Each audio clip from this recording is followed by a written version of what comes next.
Our nation faces unprecedented global security threats. The call to strengthen our defense has never been more urgent. Here in Washington this August, NDIA answers that call with leading government industry and university experts, meeting here to match threats to capabilities. Everybody you talk to at the NDIA Emerging Technologies Conference is really motivated to understand these technologies and issues better so that they're more capable to deal with them as new problems arise. Can I take your information? For NDIA government partners, these conferences are the most efficient and cost-effective gatherings to discover state-of-the-art solutions under one roof. It is indeed. I'd say it's a one-stop shop, especially with the focus on the manufacturing industrial base. By coming to this conference is get to talk to many industry partners. If they tried to do this and go to each and every of the companies of the 1,000 people who were here this year, you can't do it. But on a clock where you can do that, come here 2.5 days and really have that interaction, start the conversation. NDIA, one of our big things is keeping those conversations going. Industry, academia, and government decision makers collaborating in real time on the most challenging national security issues. You don't win by playing defense in tech. You have to aggressively move forward. You have to cannibalize your own product with a better product before somebody else cannibalizes you. You win by creating something that the other guy can't keep up with. The Engineering Research and Development Center says the NDIA Expo member connections help everyone advance their technology. It allows them to see things that maybe they didn't know was out there. Then it also gives me the opportunity to talk about, well, there's 6 other laboratories that we have. We're excited to be here. It's a great way to connect with people that we haven't connected to before. This is a great example of when you can bring kind of all 3 parties together. Decision makers, innovators, researchers, one-on-one breakout sessions.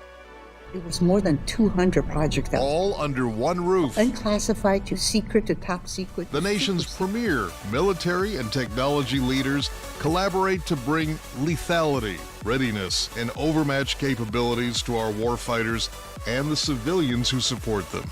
So you'll see that cool university working on the latest quantum computing. You'll see some small business who's turning that quantum computing into an actual product. You'll see a big old system integrator, a big defense prime who's turning it into a big system. Join us at the NDIA Emerging Technologies for Defense Conference and Exhibition, August 27 to 29 in Washington, D.C. to be part of the mission-critical, legal, ethical, and efficient dialogue that will shape our nation's security future. Visit ndiatechexpo.org to learn more. Hello and welcome to the Emerging Tech Horizons podcast. I'm Arun Seraphin, the Executive Director of NDIA's Emerging Technologies Institute.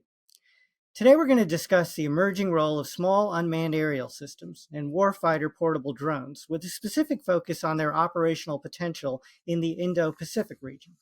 We're going to cover whether DOD needs to focus more on portable unmanned systems for the Indo-Pacific and maybe other theaters, what the current challenges blocking the implementation of these systems are, and what strategies and policies the Pentagon should be implementing.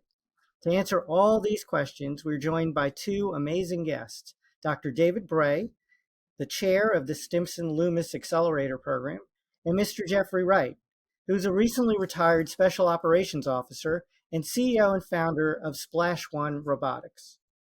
Before we get started, I want to announce an exciting addition to the 2025 Emerging Technologies for Defense Conference. NDIA and ETI are hosting a multi-day hackathon to deliver innovative solutions to our partners across the Department of Defense. This global information dominance event will connect technologists in DC to frontline problems. If you're interested, make sure to sign up at the link in the description at ndiatechexpo.org. All right, with that, David and Jeff, welcome to the Emerging Tech Horizons podcast. Great to be here. And I will definitely be at that hackathon as well. We are really excited for that. All right, that's great. So before we get into this conversation, let me start with David. Tell me a little bit about your background and how you got to working on this subject of drones. Thank you. It's great to be here with you, Arun. Great to be on the podcast. I say the short version is I started working for government at an early age of 15, which I realize is not normal. Along the way, when I was 17, got called down to the principal's office and offered a role that was going to be classified with the Ballistic Missile Defense Organization. This was in the mid-90s. Later worked in the private sector, but then got called back to government in 2000 for what was called Bioterrorism Preparedness Response. Got pulled then into the responses for 9/11 and the anthrax events of 2001. Later, severe acute respiratory syndrome in 2003. And did what everyone does after 5 years of responding to disasters like that. Went and got a PhD in a business school. After getting a PhD in a business school, raised my hand to go to Afghanistan because that's a natural career progression. Became a senior national intelligence service executive. Along the way was the one nonpartisan with 6 Democrats, 6 Republicans reviewing all the R&D efforts of the intelligence community.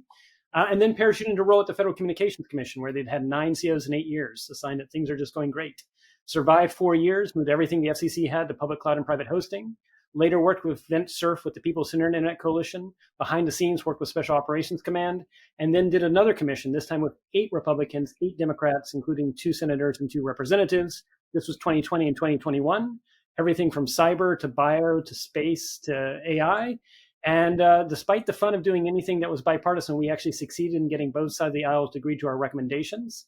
And so I work really at the intersection of how tech and data is changing the world and what are those over-horizon risks that we need to be thinking about now before they actually come and surprise us.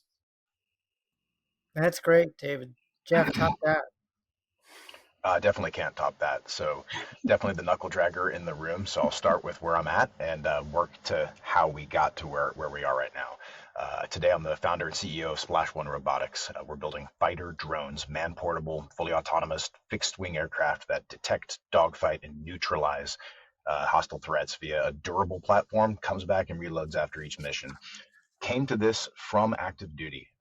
While I was on active duty, I started Splash1 in my garage in Hawaii while working at U.S. Indo-Pacific Command, specifically Special Operations Command Pacific.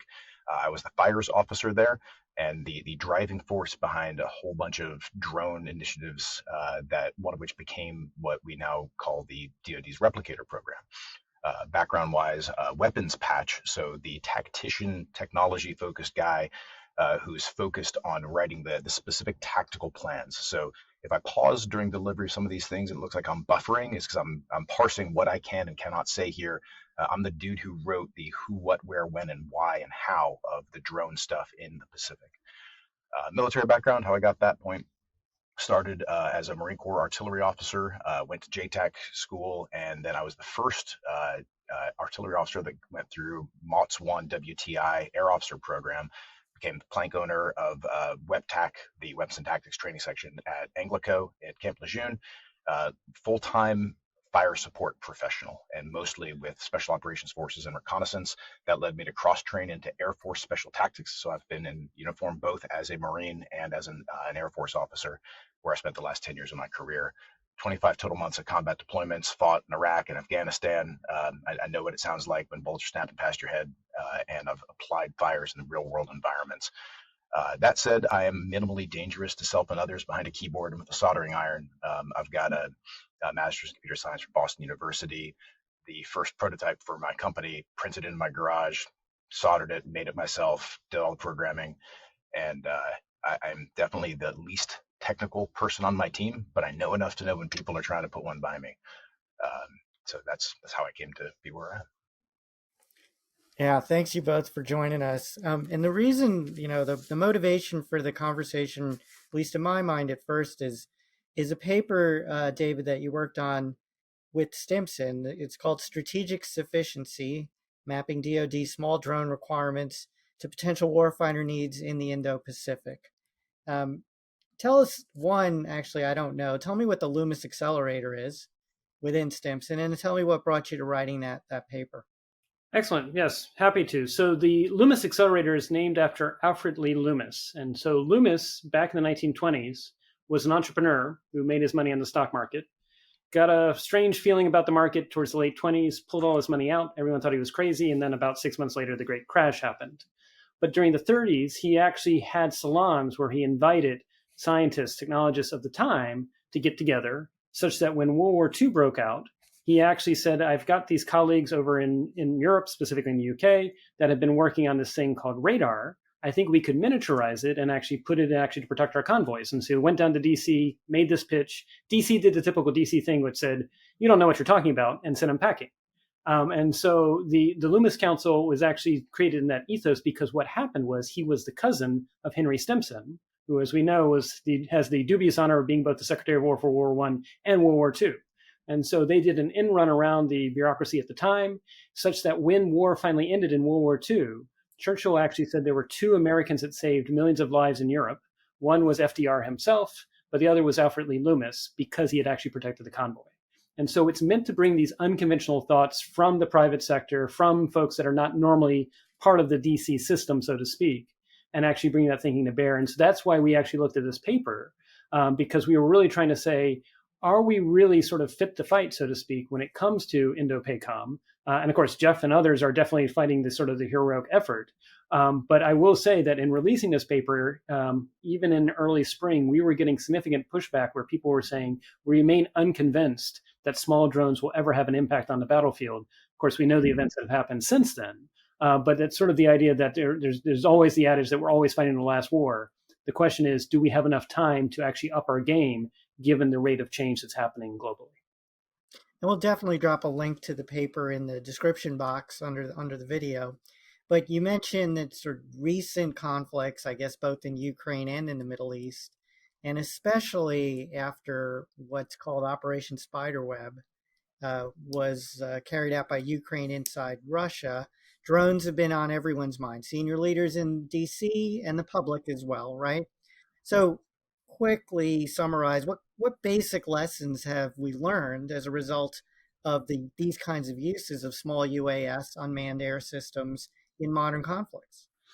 So in some respects, we should have seen this coming. And in fact, I think people were seeing it coming and they were trying to raise the flag. But even before Operation Spiderweb, you look at, I believe, what motivated this paper was Russia had, in the 5 months prior to March of 2025, 10x their use of drones in the Ukraine conflict. And that should have been a sort of warning sign to us that the nature of conflict was changing fundamentally. Then you also look at what's been happening in the Red Sea, where a vastly insufficient force is able to actually cause us to spend much more money trying to deter what they're doing relative to the cost that they are doing and imposing on us. And so I think we've learned that we're now in a world in which small, inexpensive drones can have outsized effects. I think we're still fighting the battle, because I still have this day when I go to people and talk about the Indo-Pacific and I want to hear Jeff's thoughts, they say, oh, the Pacific is different than Ukraine. And that's true. At the same time, there are these things called drone carriers. And we actually know that PRC is rumored to be fielding one this summer that will be able to carry 100 or more small drones and release them. And so when people say there's ocean, there's distance, I'm like, yep, got it. But don't we think that our adversaries will find ways to get around it? And the last thing I want is for a carrier strike group to be a target of these capabilities. And I think what we saw with Operation Spiderweb is small drones not only can have an impact on the battlefield, they can actually take some very strategic capabilities and erode them with a very inexpensive outlay of cost.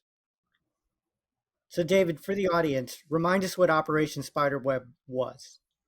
So Operation Spiderweb was an attack by Ukrainian forces in early June on Russian strategic bombers, in which the reports are, it was, I think, 117, give or take, individual pilots of drones that they basically launched the drones, having been brought there by truck and traveled deep into strategic positions in Russia. The drones popped up and basically took out these strategic bombers, or at least disabled them. And it was highly effective given the amount of outlay that Ukraine had done. It showed that this was possible, and it made militaries around the world realize, oh, I've got to reinforce my planes and my hangars. And Jeff, when I start to think about translating what happens in Ukraine over to the Indo-Pacific, David's point that it's different, but it's kind of the same. What would you say are lessons that translate easily from one to the other? So first, I think we need to frame it as almost not a binary condition, but a continuum, where there's on one pole lessons observed, and then the completion of that journey is lessons learned. And U.S. military is very good at observing lessons and then coming up with reasons to say that it doesn't apply to us, that princess is another castle. And we've been here before. Like if you look throughout military history, every time there's a disruptive change, it's threatening. If your credibility and your career is based on something, let's say the horse, like the actual biological horse, and there's something that displaces that horse, then man, that's a threat. And the way that humans process information is that we first determine if things are threatening to us. So I've heard I'm not going to name names here, but very senior leaders in our military say things like, oh, that's not real warfare. Real American air power would obviate the need for these little children's toys. And in fact, that word toys was the focus of some pretty high level force on force violence at the Pentagon about a year and a half ago as part of the replicator discussions. And so we're at this loading screen where as the truths become inarguable, and it becomes within the Overton window to say that, yeah, these things are real and they're making an impact. Every time something like Spiderweb happens, the people who've been jumping up on down the desk for a decade saying this is happening are being proven right, and we're embracing it more and more. But at the same time, there are differences between the two theaters, right? I mean, simplistically, I would say, it seems like range is completely different. It seems like your ability to pre-position anything is completely different. And that's exactly the key concept. And so then, does that then limit what we can do based on lessons learned from Ukraine? So if you just Control-C, Control-V, what has been done in Ukraine, you're missing the point. It's not about copycatting. That's what our adversaries do. The CCP is the world's best copycat. But the idea is to understand what technologies have enabled this, and then to apply those technologies in a new way, while also freeing ourselves of the assumptions of previous wars. Every time somebody says the phrase World War III, I stop and pause. I'm like, man, we've already named a war that hasn't even happened, and we've appended all of our assumptions from the previous wars to that one. So World War II and World War I starts with our forces on our soil, and you can't have a man offside, yellow flag on the play. Like you can't pre-position, you can't predict these things. But what if we can? What if we know where the key terrain is? My last trip to Taiwan, I didn't get shot at one time. So when people are talking about this impenetrable A2AD network, I'm like, dude, there's 20,000 shipping containers that pass through Kaohsiung every day. My flight from Air Nippon Airlines, from Seoul to Taipei, that was awesome. Great food, great service. And so if we just take advantage of the fourth dimension of time, if we are deliberately offsides on our plays throughout the places wherever it is that we may need to be concerned about, then the world gets a lot smaller. I got a lot of people trying to be sarcastic and push back against drones in the Pacific for the first little bit. They're like, well, if this thing only goes 50 kilometers, how are you going to get it somewhere that matters, genius? And the response is, well, dude, you don't wait. Don't wait for something to happen. If you wait, then it's a completely different thing. You can move during peacetime, or you can then attack into the teeth of a prepared defense that the adversary has had 6 decades to counter our way of war. Maybe don't be the charge of the light brigade. Maybe different maneuvers for the charge of the light brigade, to continue our discussion from Signal yesterday, Doc. Maybe that's not the answer. Do we need to have a go anywhere, do anything force? Absolutely.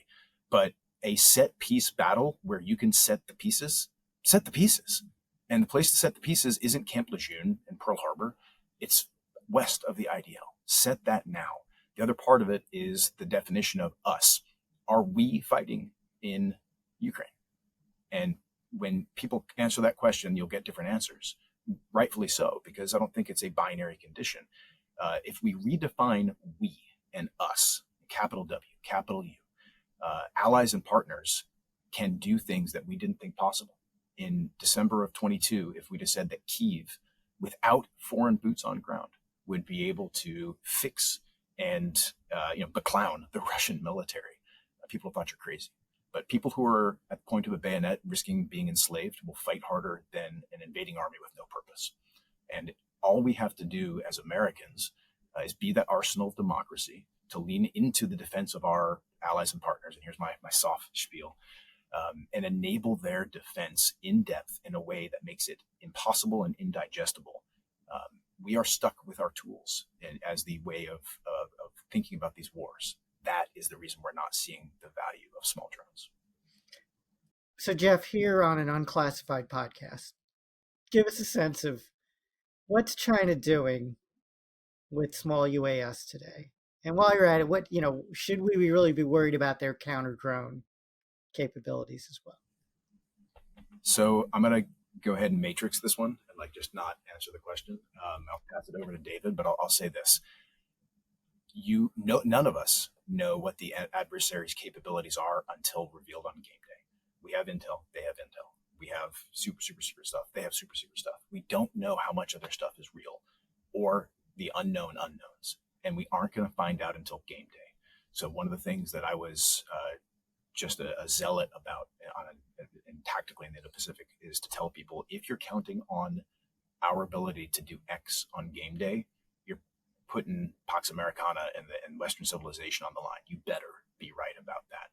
And if you're not willing to stake both our ability to do it and our political resolve to do it, man, we need to reframe. So with that vagueness, I'll pass it over to David. All right, I'll jump on that hot potato, and I'll also say we now know that Jeff has at least familiarity with the Windows operating system, given the metaphors he chose to use for Control-C and Control-V. So with that intel,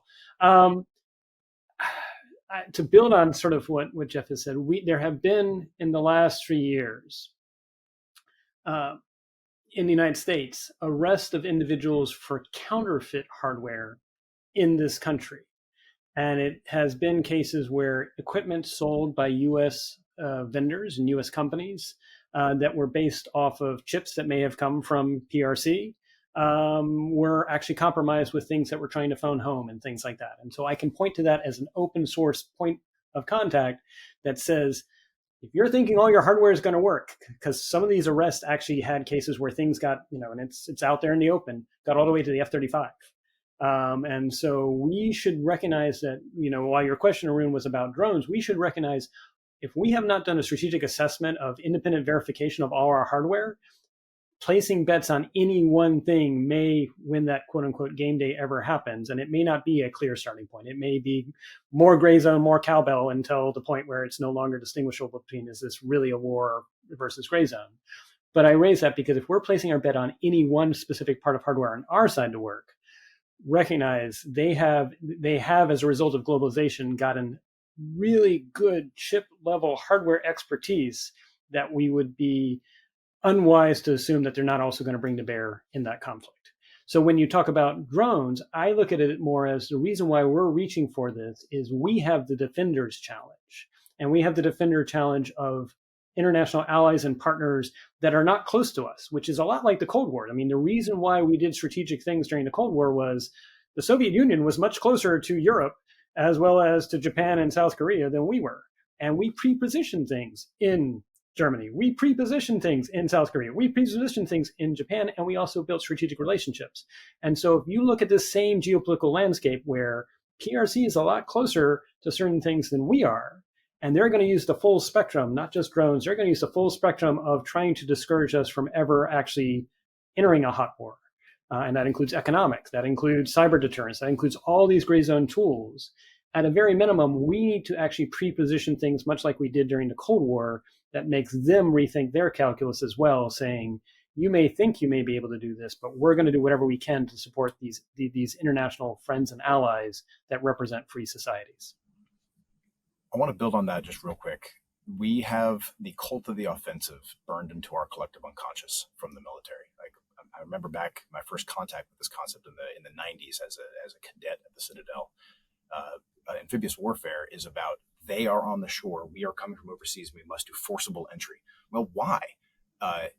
Right now, the world is the way we want it. If history ended and Fukuyama's thing comes to pass, then good. If nobody ever invades anybody else ever again, good. And so maybe we need to rethink about defense. A drill that I do with my CGOs, company grade officers, the younger officers, to try to break them out of this mentality is I'll ask them to complete the sentence. The best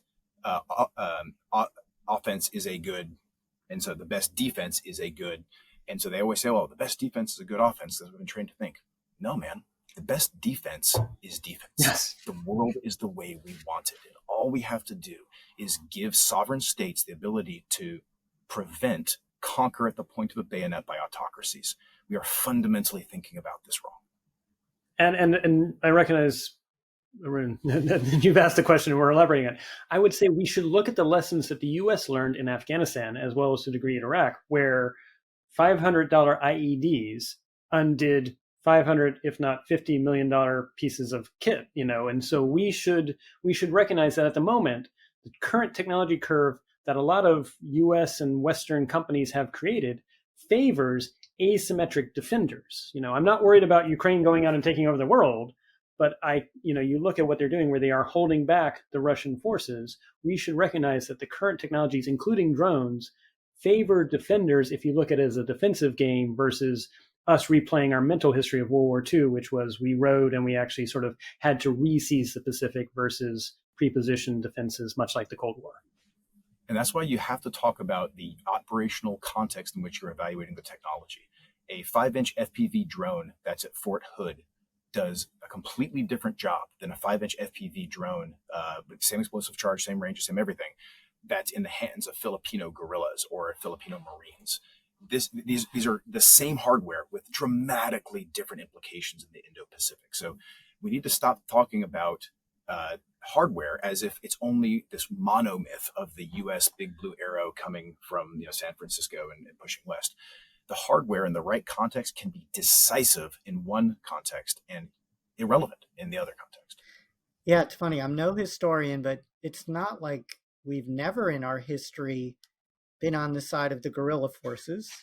It's how we were born. Just saying. We insisted that they would wear red coats. No, we didn't. Right. And Russians in Afghanistan, for example, or lots of things that we did all over the world in the 60s and 70s, where we were playing. It's funny you talk about it that way. We were the asymmetric side, and what you guys are saying is maybe we should reconsider that. So, David, in the report, you poke at this a little bit by talking about the current system by which DOD thinks about developing UAS, and even the way they sort of categorize UAS for the purposes of requirements and acquisition and budgeting and all the formal processes. And in the report, you do a good job of saying this isn't the way we should be thinking about these things. So tell us about how you think we should be thinking. That's a great question. So I'm actually waist deep, if not maybe neck deep on, okay, so what are we going to do? If the assumption is, as a result of Goldwater Nichols and the post-Cold War era, we have separated acquisitions from the services directly. Services work with the acquisitions, but they pass requirements. And even more challenging, to Jeff's point, the combatant commands are reliant on the services to communicate their requirements to acquisition. So we're playing a game of telephone that's at least got 2 steps removed from the actual acquisition by a private entity, which is not a winning strategy. I mean, if we wanted to replicate what the Soviet Union was doing, we might have succeeded in doing that. And so the question I am wrestling with is, short of an act of Congress, how can we give combatant commands the ability to have context-specific acquisitions? Precisely because, as Jeff said, a small drone in the hands of the Philippines is much different than trying to do it back here at home or doing it in Europe and things like that. And so war is context dependent. And at the same time, I get it. Right now we have Goldwater Nichols. We think that, a battalion is a battalion is a battalion. I would submit it might not be. And so I'm actually, one of the things I'm trying to work with is the idea that at a minimum, we need to have programs of records it won't be a single number, because a single number, as you know, Arun, usually is flawed, but maybe 3 to 5 numbers as to what is the relevance, the fit to fight, the appropriateness of a program of record, and have that updated every quarter, not by the programs themselves, because of course they're all going to give themselves glowing reviews, but have the combatant command score it.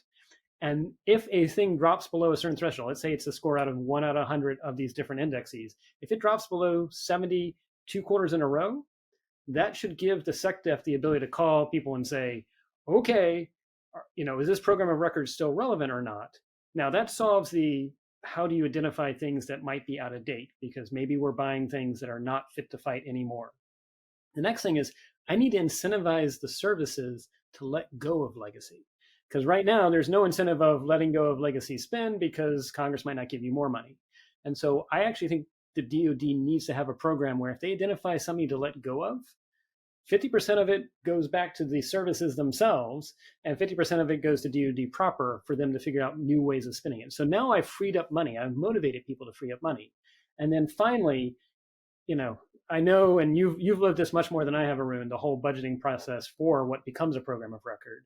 But maybe we need to have provisional programs of record so that there isn't this valley of death between, yep, DIU or whomever has done an interesting one-off, but it's just a one-off, and it's going to die on the vine because it's going to take forever to become a program of record, which 3 years by now, who knows what the future of the world looks like. And so those would be the three things I want to motivate is first, how do we identify if something is no longer fit to fight by the combatant commands? And then motivate people to actually give up money, which I realize, is a hard thing to do, but we can find ways. And then finally, with that money that they gave up, how can we actually let the new things come in a way that actually creates provisional programs of record? Yeah, all those things are writable provisions. So yeah, those are NDA provisions you were describing. I was trying. So we should try offline. I only educate. I do not do anything other than educate, but I just raised this. One of the things you mentioned there struck me as you were saying, it's almost like in the same way that the Director of Operational Test and Evaluation, DOT&E, is required to look at operational effectiveness and suitability of a technology or system that the developers are just saying, well, this meets requirements. Right. Well, okay, let's check to see if it's effective or suitable, and we're going to be an independent voice on that. You're almost saying beyond operational effectiveness to judge by DOT&E, there's almost, does this fit into the ConOps, right? That's exactly That's 100% it. And that's the trouble is we have bought things that were great in terms of operational effectiveness, and we have dismissed things that we thought weren't going to be because we were looking at it from the US. So go ahead, Jeff. Yeah. Sorry. We need to reframe the entire thing. There's two poles again. There's capabilities and then there's requirements. And we are so strongly weighted on creating capabilities that are use case agnostic that we even have a little language for it in training. Like whomst among us hasn't fought the Centralians in Atropia in 2030X? And so we're reticent to even say what this is for. And that's what we need to solve. We need to put more power in the hands of problem owners. And here's an asterisk, and this may be controversial, but I'll say it anyway. Having just spent 5 years in a GCC, my opinion is that GCCs are in the business of employing forces. Sorry, what's a GCC? Help me. Sorry, Geographic Combatant Command. So U.S. Indo-PACOM, CENTCOM, EUCOM, etc.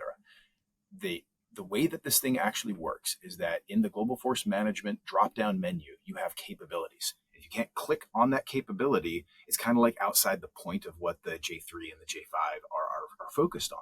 And so we are focused on employing the tools at our disposal. If those things are perfect matches for real-world solutions, great. And it also means our enemies are idiots if they are giving us problems that match with our capabilities.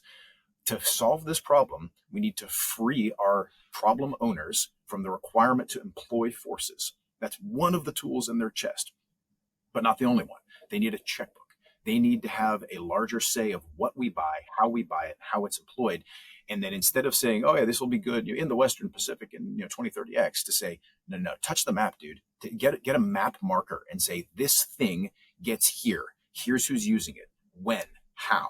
And when you start peeling back the layers of those onions for what we have today, man, like not good, not good. We're using a lot of in a future war, and then we create a set of assumptions that justify the hardware that we already have. We can control this from DC. We can change. We need Goldwater Nichols 2.0.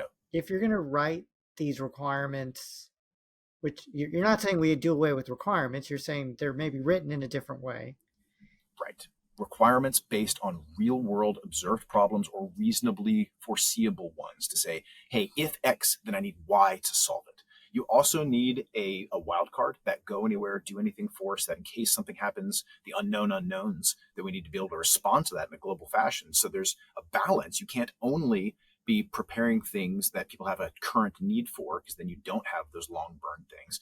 But we need to bring that pendulum back to the middle where the services can buy things that they think could be useful in a go anywhere, do anything context, and an equal seat at the table to the people who are looking at the problems and knowing how to solve it. Transition back real quick, wanted to hit on the idea of how do you sunset something that's not working? Dr. Bray, this is over to you. How do we do Schumpeterian destruction in the military? How do we sunset things that don't work anymore before having been shown our error in combat the hard way? So this is where I think each of the combatant commands should have the ability to nominate a system that they think needs to be sunsetted to be part of an actual war game where it's an actual war game, to show how it does or doesn't work. And I have stories of preparing for one that was going to be happening in December of a certain year, in which I raised my hand and I said, should we at least as part of this assume that Team Red is trying to compromise all the hardware and comms of Team Blue, and Team Blue doesn't know if their comms and hardware has been compromised? And they said, that's outside the scope of the war game. And I'm like, I feel like this is 1932, and we're like ignoring the fact that it is possible to drop sacks of flour from planes in Pearl Harbor and disqualifying the poor rear admiral that does that. And so I think that is, you actually need to have, and again, there's going to be generals and admirals will disagree, but if there's a way that this can be brought to the forefront, that way it doesn't take an act of Congress or, heaven forbid, an actual Pearl Harbor-like event. I do worry as well, to Jeff's point and to your point, Arun, we are on multiple tech curves. I mean, drones are just one thing. There's also what's happening in AI. There's also what's happening in bio. There's what's happening in terms of space. And these multiple tech curves are challenging our acquisition processes. And I would submit that the real reason why we need to do this is when your acquisition processes are slower than the tech curves you're currently experiencing, that's a recipe for your adversary. And again, they'll have, I don't want to paint them as 100-foot giants, but they are currently able to, as a result of how they've chosen to organize, be able to take advantage of these tech curves more effectively than us, precisely because of the challenge we have in terms of accelerating our acquisition of fit-to-fight relevant capabilities in a specific context. Yeah, we used to talk about the final valley of death being the valley between the things we procure and the things we actually need. So even you got through R&D and you fought through that, and then you ended up buying the wrong thing anyway. So back to concepts. One of the things you talk about in the paper is the Hellscape concept. Tell us what that is. I found that fascinating. And what would then that turn into in terms of a program? Right. Jeff, do you want to comment first on Hellscape where you can, or is that something where you can give the Never heard of her. Over to you. All right. So Hellscape was a concept that came up in a war game. It was actually somewhat controversial. And so I won't take a side of whether it's pro or not, but it was the idea that we basically make it so that as we try to navigate the denied environment that might be the Pacific if things actually got hot, we just basically throw everything we can at it. And so this was the idea that some people had, which was drones could play a role in that. Now, if that's the case, what I was saying is, if that's a theory on the table that people are considering, let's look at how many drones. Waves of drones. Yes. Yeah. Over, and so the sky becomes a hellscape of drones. Basically, right. Okay, got it. That is the theory of the case. Now, that said, it is worth knowing that through the best open source analyses I could do, and recognize open source analyses are flawed, partly because some things are classified, and partly because the numbers are the numbers that they are, and just because you got a number doesn't mean to actually buy it. It shows that we were spending less than single digits. Well, we were spending less than 2 digits. So it was somewhere in the order of between 0 and 10% on aerial drones up until 2025, when, of course, NSECDEF has issued a memo.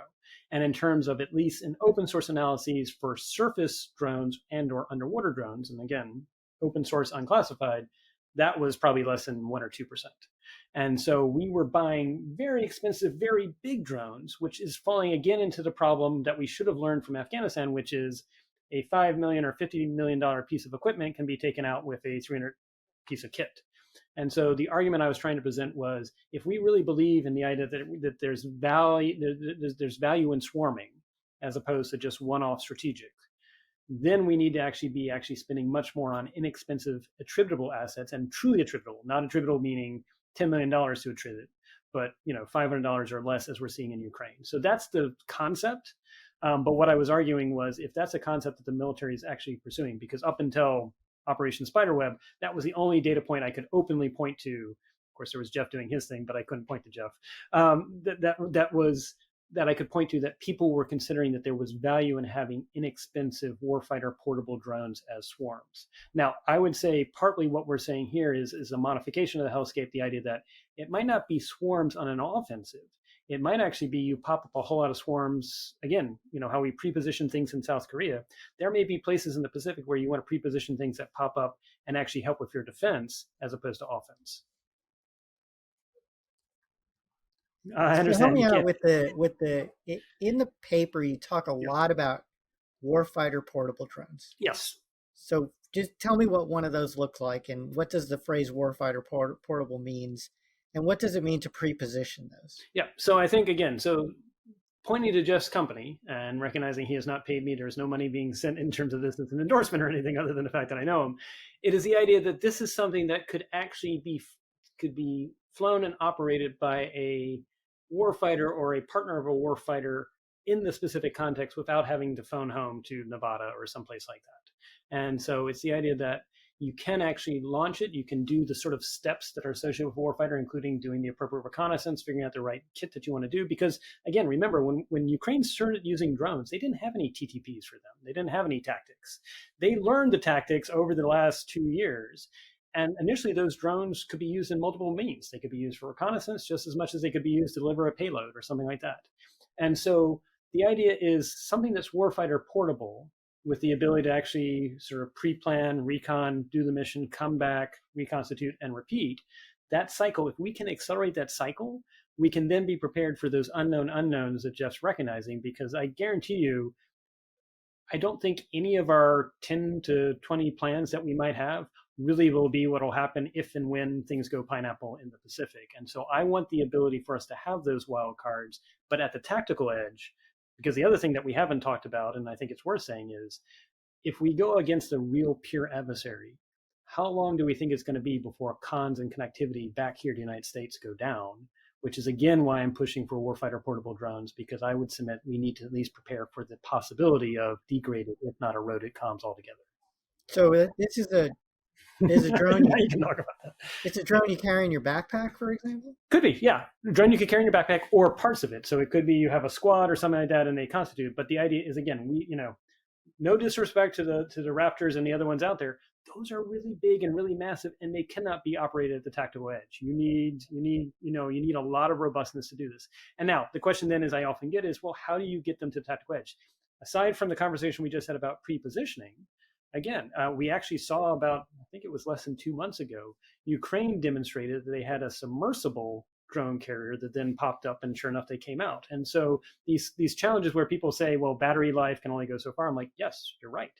But there are ways to do island hopping. There's ways to get things there. And so, if your concern is about distance and the fact that distance is much larger in the Pacific, I'm like, that's actually, use that to your advantage. And you can actually have things that are available that can then actually do the hopping or do the distance when it's appropriate. Is Switchblade an example? Is that a portable drone?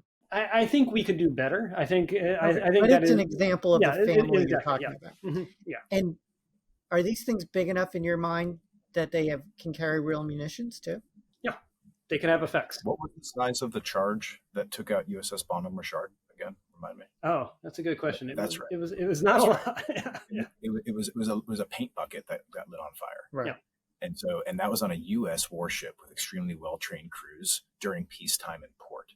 So people, one of the arguments that I had as a weaponeer on how to destroy PRC naval vessels was, well, what are you going to do with a charge that small? I'm like, dude, have you ever been on a ship when there was a fire? Like the chaos that results from one small hit. And if your job is not to get a catastrophic kill, to sink it and break the bow, which is very satisfying, but if your job is to neutralize or delay or even to cause that temporal effect, a very small charge can have an outsized impact if you're designing it right. Yep. And I would even go and put on my red team hat, because that's what Stimson has me do, is red team. You don't even necessarily need a charge. If you had a tungsten rod or something like that and you flew that into a carrier, you can make it so that it couldn't operate, and that's effectively taking a very expensive strategic asset off the playing board. Yeah.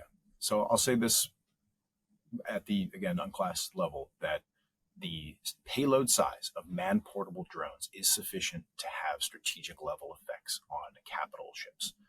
Quantities, we need to talk in another forum. How, what mixtures, what tactics, that's all the classified stuff. But at the unclassed level, yes, small things can absolutely have massive impact on big things if you do it the right way. Especially if your ConOps is more tailored to be on the asymmetric side. right? Yeah, Exactly. And actually, real quick, I'll just give one historical reference because, of course, everybody remembers the Bronze Age collapse.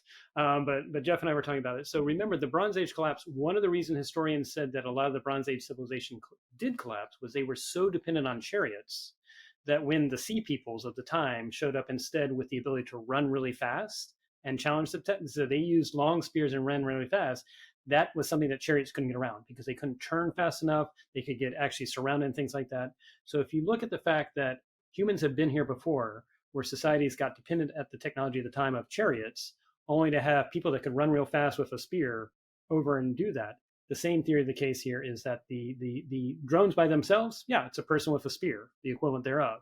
But you may be able to have outsized influence in mass, getting back to the Hellscape concept, not to say for offense, could also be for defense, but in a way that actually neutralizes much more expensive, exquisite assets. Yeah, I thought it was because they adopted the PPBE process. Well, the hieroglyphics, we haven't translated them yet, but we're working on that. Maybe they did. Well, about 10 years ago, there was a management focus on the phrase drop your tools. There was a group of smoke jumpers that they got consumed by fire, unfortunately passed in the line of duty. And the investigation afterward, it was shown that these dudes, extremely athletic, brave men, and they are trying to lug their 100-pound saws and whatnot as the burning bush is coming towards them. And if they had said, these tools aren't helping me right now, what I need is speed. Drop your tools and look for what you actually need.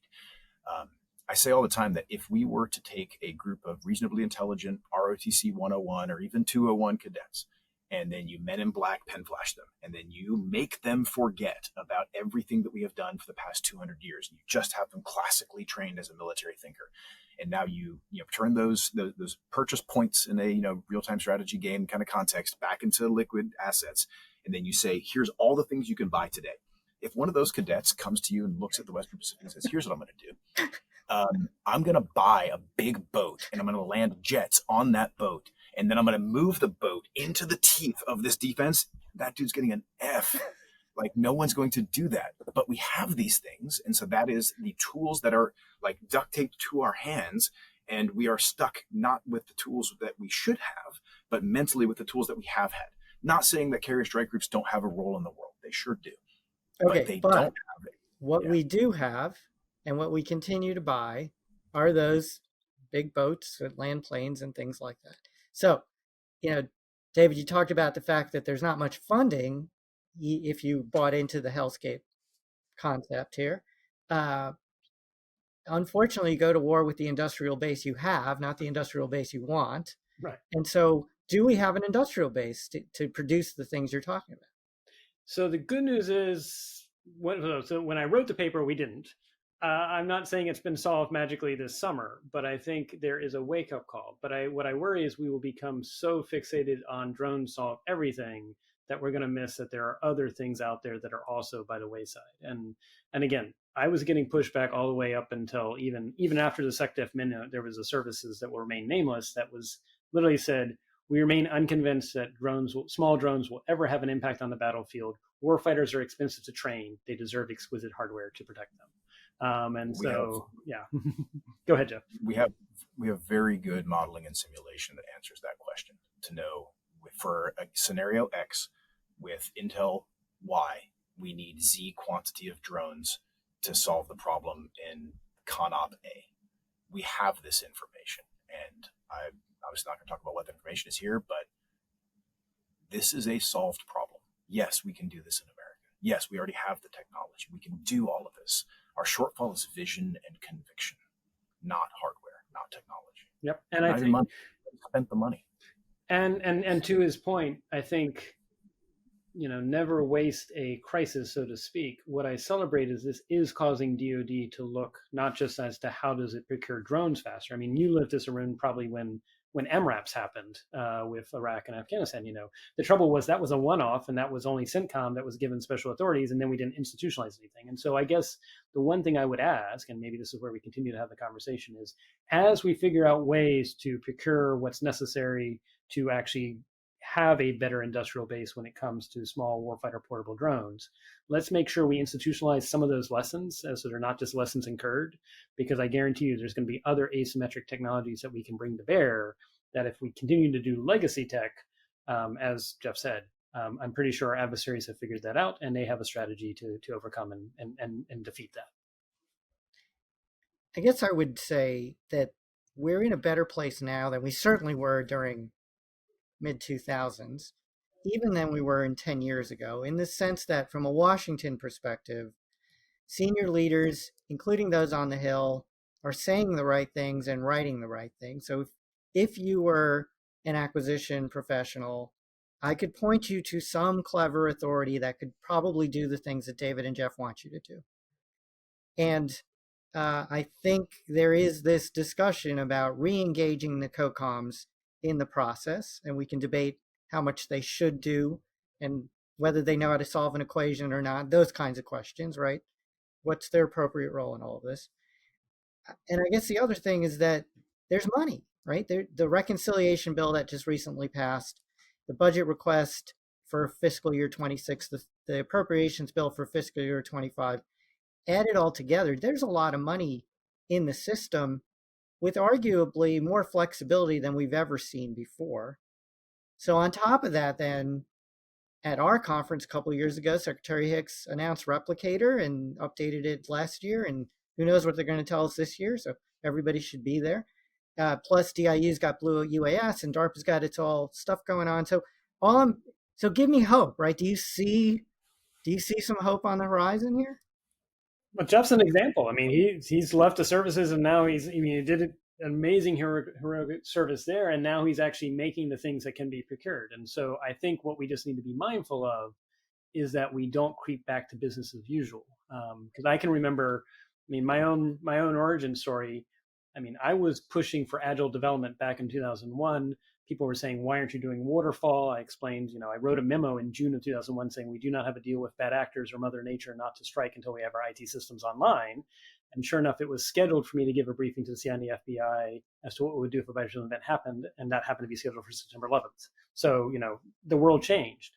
But the challenge is less than 2 to 3 years after 9/11, I saw we went back to business as usual. And I would say we had lessons incurred as opposed to lessons actual learned.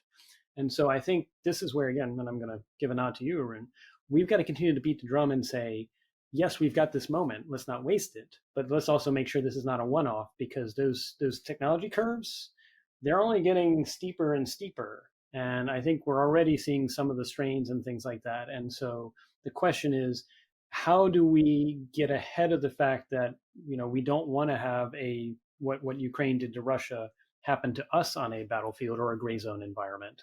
How do we encourage orthogonal or outside of the box thinking so it's not marginalized, but is actually considered in DoD war game context? Because as Jeff said, there are people that have been raising this for quite some time.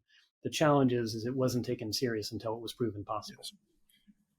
That concept of real world versus war game is the critical thing here. And I think that we are over indexed on acquisition, on policies, on buying the things. Well, man, I'm telling you, even if we buy the right things, and largely we have a lot of the stuff that we already need, but it's not being employed in the way that we need it to. We have to think of, okay, we bought the things, we have the technology, how do we use it? We need to re-index on the employment side of things. How do we solve problems with it? Buying things isn't solving the problem. We keep on saying things like, well, in a future war, we're going to want X, Y, Z. Dude, your prep time is right now. If you want system X to matter on the battlefield in scenario Y, you better put it on a shipping container, calendar year 2024. Too late. 2025 is the next best. You better be doing stuff right now. And I'll tell you, that's where I beat my face into a pulp when I was in uniform, was trying to get that sense of urgency.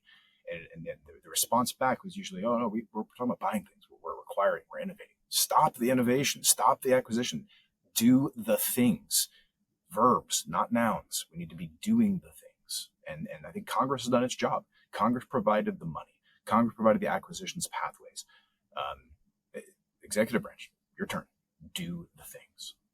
So one group within that executive branch community is the COCOMs.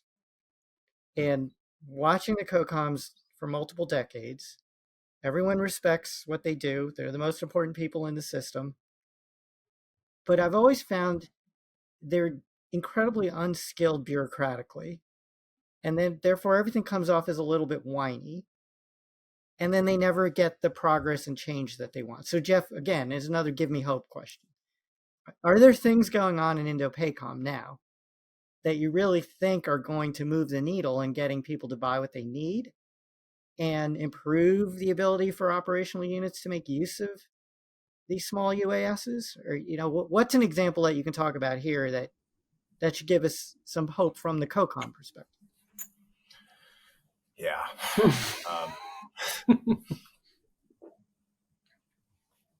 Look, we are very good at employing the systems that we're assigned to.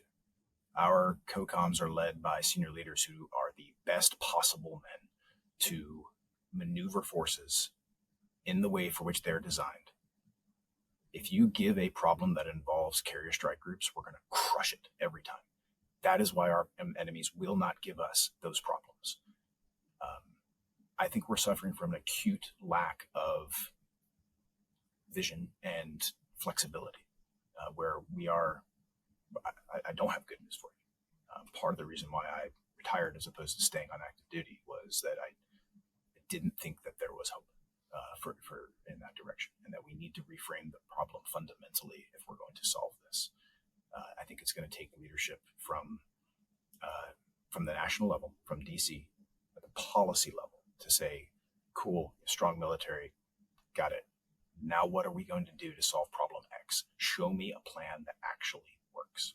And then to insist on that. Not, I need more horses because this cavalry charge isn't working. What we're doing isn't working. Do more of it, do it bigger. Probably not the answer. We need to find our asymmetric thinkers and empower them, as opposed to accepting that the status quo just needs to be perpetuated and done bigger. That's not the answer. And to sort of build on what Jeff was saying, one of my favorite phrases is, it's only asymmetric warfare if you let it be. And you can choose to be the asymmetric as opposed to the receiver of it. And I think that's something we are not doing at the moment. And I think, again, as Jeff said, well, I mean, the combatant commands are perfect for the current O plans and the like that we have for the world. I think, coming from my senior intelligence days, I value red teams. Even when I did crisis response and public health response, I intentionally wanted to have teams that said, what are we not thinking about that we need to be thinking about? And so the question is, for the military, do we need to have borrowing some of that red team, that sort of, rewarding the naysayer, as opposed to saying, no, you're supposed to get in line and blend in? Because I guarantee you, our undoing will be as if we do get rid of the naysayers, if we do get the people that are saying, maybe this is actually not going to always work out. And so we got to figure out, how do you actually reward both the combatant commands, but then bringing that back here to DC too? Because, I mean, I saw plenty of people when I was in Afghanistan that were thinking outside the box. The trouble is, once you get in that 5-sided box, it's about conformity. It's not about thinking differently. And so I think this is an executive branch problem. It is less of a legislative branch problem. One of the things I did recently say to a member of Congress, and again, in educational capacity, is we need to actually find ways to do not just oversight for when things go bad, but we need to have ways and means call out when things are going well. Because if you're not recognizing when things are going well, guess what? You're rewarding a very risk-averse culture, and I think that might be part of the challenge that we are facing. So if there is anything Congress could do, use ways and means to highlight those people that are thinking outside the box, that are taking risks, and not just oversight for when things are going bad. I think if we look to Ukraine again as another example, a lot of people focus on the technical side of things. Let's zoom out. How about the organizational structure that we created ex post facto? So I was the deployed deputy commander of a joint task force when that invasion happened. So I was sitting there in the skiff reading all the things, and I saw what we did after boom to create a structure. Better time would have been before things went wrong to create that structure, but we've created this awesome thing because it's custom, because we didn't create it for some amorphous, ill-defined problem. Again, Centralia and to fight the Entropians in 2030X, we said at this place, at this time, with this con-op, with these weapons, the whole like Clue board game thing where you put all the things together. If we build for that, we can do a heck of a lot better than we have been doing. We did it in UCOM. We created this amazing structure, which I'm not going to get into on the podcast here. But if we do that left of bang in Indo-Pacific, we're going to be sitting pretty. That is what we need to do. And we can do it. And I'll tell you that the grassroots, like if you go around the halls of Building 700 at Camp Smith, a lot of people are saying exactly that we need to make these things now. I tell you, we don't have the opportunity to do that for most scenarios in the Indo-Pacific after bang. We don't have a Poland. We don't have highways. We don't have this large rural, countryside where the enemy spread themselves super thin. We have to get this right. There is no second half unless you win the first half. And so the time for action is now to do all the substantive things, to cook a custom solution with today's technology against today's problem, not to store up powder in case of war in a future thing. I'm hoping that I'm conveying the sense of urgency that we need to be acting with, because that's really my big takeaway after 5 years at the headquarters. That's great. And we'll give Jeff the last word on that. Dr. David Bray is the chair of the Stimson Lumis Accelerator and author of the recent report, Strategic Sufficiency, Mapping DOD Small Drone Requirements to Potential Warfighter Needs in the Indo-Pacific. Mr. Jeffrey Wright is former Special Operations Officer and CEO and founder of Splash1 Robotics. Thank you, David and Jeff, for joining us today on Emerging Tech Horizons. Thanks for having us, Arun. Thank you. Thank you. And with that, I want everyone to visit ETI's website to sign up for our mailing list and register for our various webinars, events, and educational offerings, including our monthly Tech 101 series. Please visit our YouTube channel at Emerging Tech ETI to see all of our past podcasts, webinars, and our other content. We're excited to announce the third NDIA Emerging Technologies for Defense Conference and Exhibition is going to be held August 27th through 29th at the DC Convention Center. This year, we're going to be joined by Undersecretary of Defense for Acquisition and Sustainment, Michael Duffey, Undersecretary for Research and Engineering, Emil, Vice Chairman of the Joint Chiefs, Admiral Chris Grady, and many other keynote speakers. Additionally, we're going to have a number of breakout panels, networking sessions, and much more. This year, we'll also, like I mentioned earlier, be hosting a multi-day hackathon. Join us and our partners from OSD, CDAO, the services, and multiple COCOMs like EUCOM, AFRICOM, NORTHCOM for a conference you do not want to miss, including this year for the first time a classified track, which you can register for in advance. If you go to the website, click the link in the description or scan the QR code on screen to learn more and register now. And I hope both of you guys will be there as well. If you enjoyed this podcast, don't forget to like our episodes and subscribe to stay up to date with all of our latest content. We're available on YouTube and anywhere you get your podcasts. A special thank you to Melanie Yu, Daniel Park, and Logan the Intern for producing this podcast. Thanks so much, everyone, for tuning into Emerging Tech Horizons.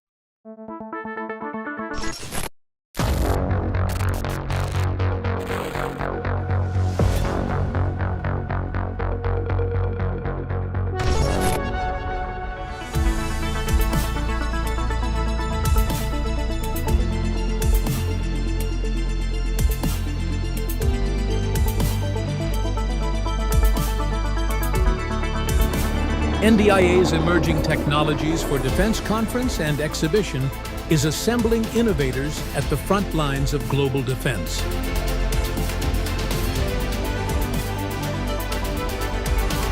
Join the 2025 ETI NDIA Hackathon, where coders, engineers, and mission partners tackle real-world national security challenges.